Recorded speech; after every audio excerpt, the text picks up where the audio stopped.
लोकसेवा ज्ञान सागर YouTube channel हेरेर बस्नुभएका सम्पूर्ण साथीहरुमा हार्दिक नमस्कार।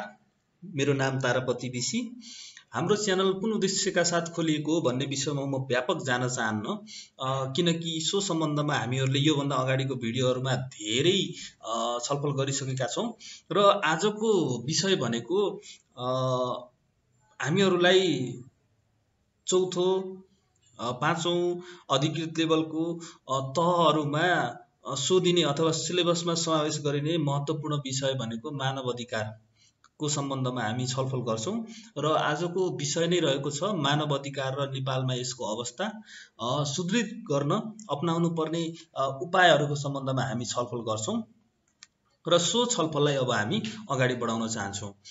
यो भिडियोलाई अन्तिमसम्म हेरेर तपाईहरुका सुझाव सल्लाह प्रतिक्रिया छन् भने कृपया कमेन्ट बक्समा छोड्नु होला, जसले हामीलाई अगाडि बढ्नको लागि सहयोग र प्रेरणा प्रदान गर्नेछ भने हाम्रो च्यानललाई सब्स्क्राइब गर्नु होला, जसले गर्दाखेरि हामीहरुलाई अझै राम्रोसँग आफ्नो कार्यलाई अगाडि बढाउनको लागि हौसला प्रदान होस्। कुनै पनि विषयको सार तत्त्वलाई बुझ्नको निमित्त त्यसको उत्पत्ति कसरी भयो अथवा चाहिँ त्यसको पृष्ठभूमि के हो भन्ने विषयमा हामीलाई जान्न जरुरी छ। त्यसकारणले गर्दाखेरि मानव अधिकारको अवधारणा कसरी आयो भन्ने विषयमा सामान्य छोटकरीमा जानकारी राखेको छु। अवधारणाको विकास भनेको मानिस भएर जन्मेको कारणले विश्वको जुनसुकै पनि मानिसलाई स्वतः प्राप्त हुने अधिकारलाई मानव अधिकार भनिन्छ।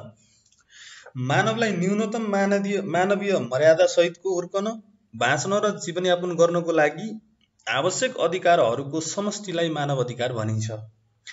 यी दुईटा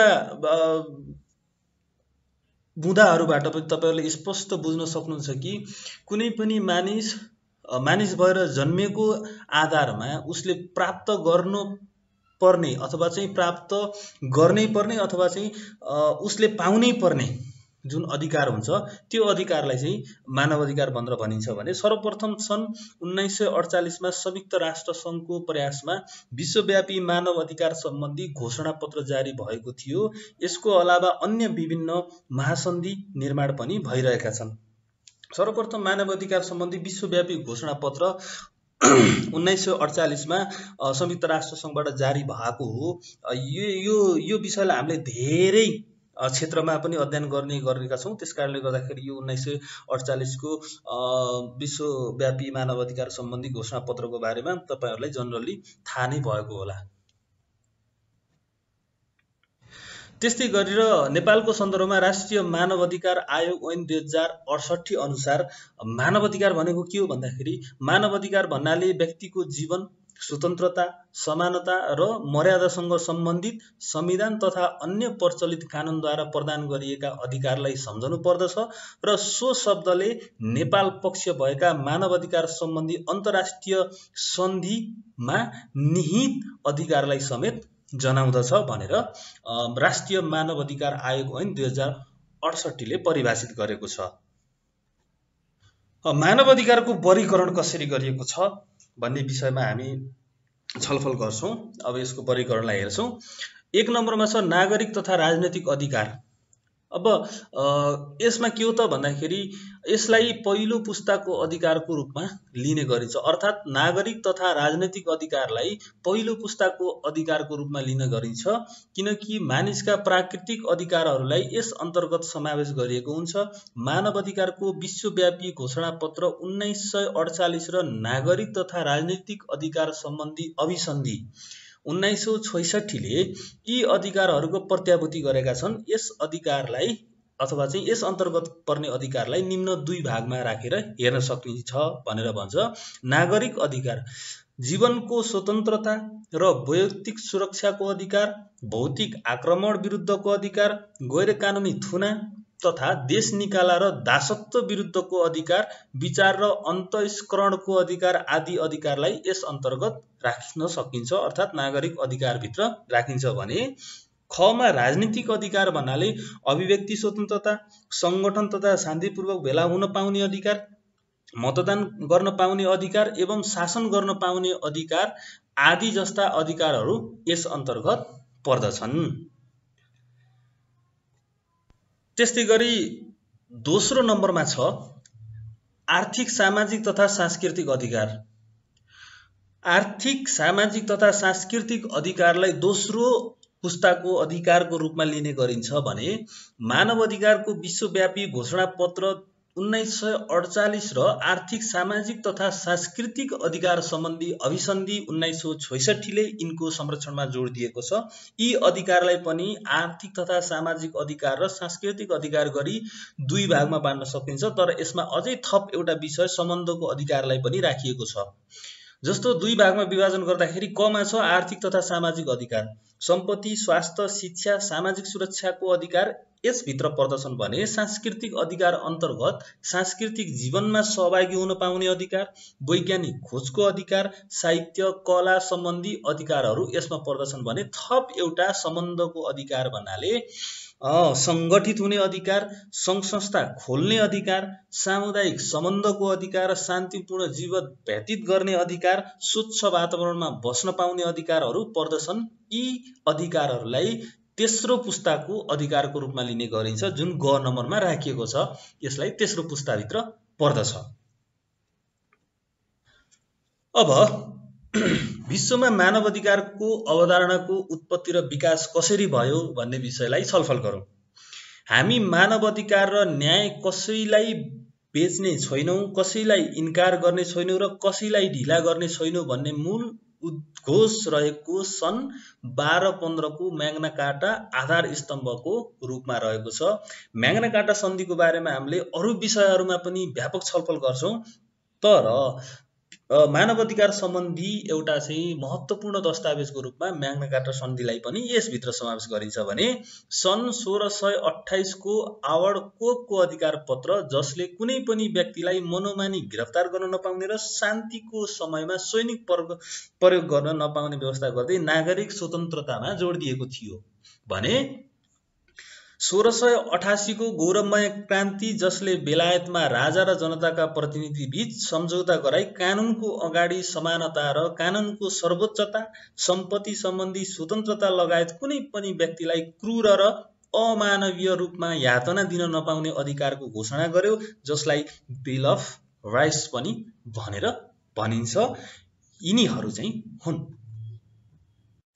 त्यस्तै गरी अमेरिकी स्वतन्त्रता संग्रामको बेला सन् 1776 मा जीवन, स्वतन्त्रता र सुखको खोजी गर्ने अधिकारलाई मानवबाट अलग गर्न नसकिने कुरा स्वीकार गरिएको थियो भने फ्रान्सेली राज्य क्रान्ति पश्चात जारी भएको मानव तथा नागरिकको अधिकार सम्बन्धी घोषणा 1779 ले जनताका अधिकारलाई सर्वोच्च रूपमा स्वीकार गर्यो। सन् 1945 मा संयुक्त राष्ट्र संघको स्थापनापछि मानव अधिकारको संस्थागत विकास भएको पाइन्छ भने संयुक्त राष्ट्र संघकै पहलमा सन् 1948 डिसेम्बर 10 मा मानव अधिकारको विश्वव्यापी घोषणा universal declaration of human rights जारी गरिएको थियो। यसरी विश्वमा मानव अधिकारको अवधारणाको उत्पत्ति र विकासलाई हामीले चाहिँ हेर्न सक्छौं। त्यस्तै गरी नागरिक तथा राजनीतिक अधिकार सम्बन्धी अनुबन्ध 1966 र आर्थिक सामाजिक सांस्कृतिक अधिकार सम्बन्धी अनुबन्ध 1966 जारी गरिएको थियो र सन् 1946 मा नै संयुक्त राष्ट्र संघको प्रमुख अङ्ग आर्थिक तथा सामाजिक परिषदबाट मानव अधिकार आयोग स्थापना भई क्रियाशील रहेको छ। अहिले पनि दासत्व विरुद्धको अधिकार, यातना विरुद्धको अधिकार, महिला विरुद्धको भेदभाव विरुद्धको अधिकार, मानिसको बेचबिखन विरुद्धको अधिकार, बाल अधिकार लगायत विभिन्न अधिकारको संरक्षणका लागि बाध्यात्मक अभिसन्धिहरू जारी गरिएको छ। राज्य संयन्त्रबाट हुन सक्ने मानवता विरुद्धका अपराध नियन्त्रणको लागि सन् 1998 मा रोम विधान अनुसार अन्तर्राष्ट्रिय फौजदारी अदालत स्थापना भई सन् 2000 देखि यसको विधान लागू भएको पनि छ। अब यो त भयो हाम्रो चाहिँ मानव अधिकारको कसरी उत्पत्ति भयो, यसको अवधारणा के भयो भन्ने विकासमा चाहिँ हामीले विश्वको मानचित्रलाई हेर्यौं भने अब नेपालमा प्रवेश गर्दैछौँ। नेपालमा मानव अधिकारको संरक्षण र सम्वर्धन सम्बन्धी व्यवस्था के कस्ता छन् भन्ने विषयमा संवैधानिक व्यवस्थामा छौं। नेपालको अन्तरिम संविधान 2063 मा पहिलो पटक राष्ट्रिय मानव अधिकार आयोगलाई संवैधानिक निकायको रूपमा स्वीकार गरिएकोमा नेपालको नयाँ संविधानमा पनि यसलाई निरन्तरता दिएको छ। त्यस्तै गरी संविधानको भाग 3 मा धारा 16 देखि 46 सम्म गरी 31 वटा मौलिक हकको व्यवस्था गरी मानव अधिकारको पहिलो पुस्ता तथा दोस्रो पुस्ता अन्तर्गत गर्ने विभिन्न अधिकारलाई समावेश गरिएको छ। साथसाथै धारा 47 मा 3 वर्षभित्र मौलिक हकको कार्यान्वयनका लागि आवश्यक कानुन निर्माण गरिने कुरा उल्लेख गरिएको थियो, जुन 2072 सालमा संविधान जारी हुँदाखेरि परिकल्पना गरिएको थियो। त्यो 3 वर्ष व्यतीत पनि भइसकेको छ, तर कतिपय कानुनहरू अझैसम्म पनि पूर्ण रूपमा निर्माण हुन सकिरहेको अवस्था चाहिँ छैन। त्यस्तै गरी उपरोक्त मौलिक हकहरूको अतिरिक्त संविधानद्वारा नेपालको सरहदभित्र फेला परेको पितृत्व वा मातृत्वको ठेगाना नभएको प्रत्येक नाबालक निजको बाबु वा आमा फेला नपरेसम्म वंशजको आधारमा नेपाली नागरिकता पाउने 18 वर्ष उमेर पुगेको नेपाली नागरिकलाई मतदान गर्न पाउने हक सुरक्षित गरिएको छ, जुन यो मानव अधिकार अन्तर्गत नै पर्दछ। राज्यका नीति सिद्धान्त तथा दायित्व सम्बन्धी व्यवस्था गरी मानव अधिकारको दोस्रो पुस्ता तथा तेस्रो पुस्तालाई पनि राज्यको सकारात्मक दायित्वको रूपमा स्वीकार गरिएको देखिन्छ, पाइन्छ र त्यो व्यवस्था छ। अब कानुनी व्यवस्था के छ त भन्ने मानव अधिकार आयोग 2068, नागरिकता अधिकार ऐन 2012, जातीय भेदभाव तथा छुवाछुत कसुर र सजाय ऐन 2068, आदिवासी जनजाति राष्ट्रिय प्रतिष्ठान ऐन 2058, घरेलु हिंसा कसुर सजाय र सजाय ऐन 2066, मानव बेचबिखन तथा ओसार पसार नियन्त्रण ऐन 2064, राष्ट्रिय महिला आयोग ऐन 2063, श्रम ऐन 2074 र ट्रेड युनियन ऐन 2049, सामाजिक अपराध तथा सजाय ऐन 2032, उपभोक्ता संरक्षण ऐन 2054, प्रतिस्पर्धा प्रवर्धन तथा बजार संरक्षण ऐन 2063, त्यस्तै गरी आवश्यक सेवा सञ्चालन ऐन 2014, खाद्य ऐन 2023, प्रतिलिपि अधिकार ऐन 2049 लगायतका कानुनी व्यवस्था छन् भने नेपालमा मानव अधिकार सम्बन्धी मुख्य दस्तावेजहरू र 9 मुख्य महासन्धि मध्ये 7 समेत गरी मानव अधिकार सम्बन्धी 22 अन्तर्राष्ट्रिय महासन्धिहरूको पक्ष राष्ट्र भएको छ। त्यस्तै गरी चालु आवधिक योजना बजेट सबैतिर मानव अधिकारको संरक्षण, सम्वर्धन र प्रवर्धनमा विशेष जोड दिएको छ भने यस सम्बन्धी कामलाई प्रभावकारी एवं योजनाबद्ध ढङ्गले अघि बढाउन 5औं रणनीतिक योजना 2015 देखि 2020 निर्माण लागू गरी हाल कार्यान्वयनमा रहेको थियो र यसको अन्त्य भएको छ भने अब चाहिँ अहिले फेरि 15औं योजनाको हामी चाहिँ आधार वर्षमा छौं, त्यसको सुरुवात भइसकेको छ। त्यस्तै गरी संस्थागत व्यवस्था के छ त भन्ने विषयमा अदालत किन भन्दाखेरि असाधारण अधिकार क्षेत्र सहितको सर्वोच्च अदालत, अन्य विभिन्न तहका अदालतहरू, विषयगत मुद्दाहरू हेर्न श्रम अदालत, प्रशासकीय अदालत, राजस्व न्यायाधिकरण, वैदेशिक रोजगार न्यायाधिकरण, ऋण असुली न्यायाधिकरण, विभिन्न अर्धन्यायिक निकायहरू आदि। संवैधानिक निकायको रूपमा राष्ट्रिय मानव अधिकार आयोग रहेको छ भने अन्य संवैधानिक निकायको रूपमा राष्ट्रिय महिला आयोग, राष्ट्रिय दलित आयोग, राष्ट्रिय समावेशी आयोग, आदिवासी जनजाति आयोग, मधेसी आयोग, थारू आयोग र मुस्लिम आयोग आदि। विभिन्न समिति तथा प्रतिष्ठानहरू, प्रधानमन्त्री तथा मन्त्री परिषदको कार्यालयहरू, नेपाल सरकार, विषयगत मन्त्रालयहरू, विभिन्न राष्ट्रिय तथा अन्तर्राष्ट्रिय गैर सरकारी संस्थाहरू, सञ्चार जगत, विभिन्न दबाव तथा हित समूहहरू आदि जुन चाहिँ संस्थागत व्यवस्थाभित्र पर्दछन् भनेर हामीले चाहिँ जहिले पनि संस्थागत व्यवस्थाका कुराहरू गर्दाखेरि यी चीजहरूलाई समावेश गर्नु पर्ने हुन्छ। त्यस्तै अब हामी जाउँ मानव अधिकारको संरक्षण र विकाससँग सम्बन्धित समस्या तथा चुनौतीहरू के कस्ता होलान् त भन्ने विषयमा हामी प्रवेश गर्छौं। शान्ति सम्झौता भएको लामो समयसम्म सत्य निरूपण तथा मेलमिलाप आयोग र बेपत्ता छानबिन आयोग गठन हुन नसक्नु र धेरै लामो समयपछि गठन गरिए तापनि यसको काम चाहिँ प्रभावकारी रूपमा अगाडि बढ्न नसक्नु एउटा प्रमुख चुनौती अथवा समस्याको रूपमा रहेको छ भने राजनीतिको अपराधीकरण र अपराधको राजनीतिकरण हुनु, जस्तो राजनीतिको अपराधीकरण र अपराधको राजनीतिकरण हुनु भन्न खोजेको राजनीतिभित्र चाहिँ अपराधीहरूको बाहुल्यता बढ्नु र अपराधलाई त्यसलाई लुकाउन, ढाकछोप गर्न, संरक्षण गर्न चाहिँ राजनीतिले तपाईको चाहिँ हात फैलाउनु, यो पनि प्रमुख समस्या छ भने संविधान प्रदत्त मौलिक हकहरूको प्रचलन गराउन आवश्यक पूर्वाधार तयार नगरेको अर्थात् कानुन ऐन नियम अब त्यसका चाहिँ संस्थागत संरचनाहरू त्यो निर्माण हुन नसक्नु। त्यस्तै गरी सरकारी पदाधिकारी तथा कर्मचारीहरूमा मानव अधिकारका विश्वव्यापी मूल्य मान्यता र आदर्शलाई आधार मानि कार्य गर्ने संस्कृतिको अभाव पनि देखिएको छ।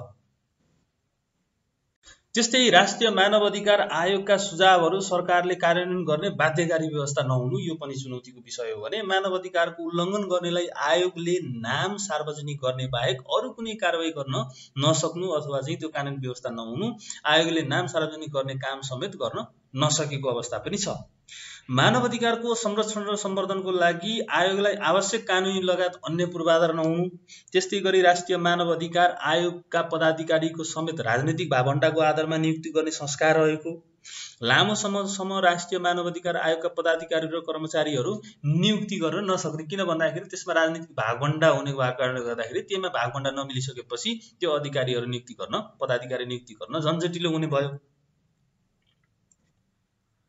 अनि त्यस्तै गरी आयोगको कार्यालयको लागि आफ्नो भवन नहुनु, जोखिमपूर्ण भवनमा बस्न बाध्य हुनु तथा अन्य भौतिक पूर्वाधारको समेत अभाव हुनु, जनताहरूमा सचेतनाको अभाव हुनु, जनताहरूमा अत्याधिक सहनशीलताको भावना, जनताहरू आर्थिक सामाजिक हिसाबले निकै कमजोर भएकोले उनीहरू मानव अधिकारका कुराहरूमा चासो दिन नसकेको अवस्था, हाम्रो मान्छे राम्रो मान्छे भन्ने नागरिक संस्कार विकास हुँदै गएको अवस्था, उनीहरूका गतिविधि सहर केन्द्रित हुनु अथवा चाहिँ यो संस्थागत कुराहरूका चाहिँ कार्यक्रमहरू सहर केन्द्रित छन् भन्न खोजिएको हो भने वास्तविक पीडितको पक्षमा कार्य गर्नुभन्दा सस्तो लोकप्रियता र प्रचारबाजीमा केन्द्रित हुनु।